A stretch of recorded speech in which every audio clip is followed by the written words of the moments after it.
Guys, আজ তো 2024 সালের প্রথম দিন, মানে হ্যাপি নিউ ইয়ার। তো হ্যাপি নিউ ইয়ার তোমাদের সবাইকে। আজকের দিনটা অনেক ভালোভাবে কাটাও এবং এই বছরটাও ভালোভাবে কাটাও।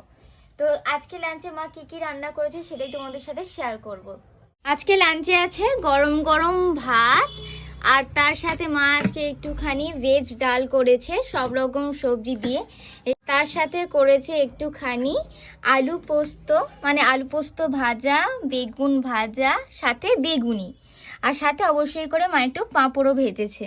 তো এই যে গরম গরম ভাত বেড়ে নিয়েছি, এবার নেব একটুখানি সবজি ডাল। মা আজকে সবজি ডালে ফুলকপি, মটরশুঁটি, গাজর, বিনস সব কিছু দিয়ে করেছে। এবার নিয়ে নেব এক পিস বেগুনি। আরেক পিস বেগুনি নিলে মন্দ হয় না, তো সেই কারণে আরেক পিসও বেগুনি নিয়ে নিলাম। পাঁপড় ভাজা এক পিস নিয়ে নিলাম। এই থালিটা দেখতে কেমন লাগছে একটু কমেন্ট করে জানিও। ভালো লাগলে একটা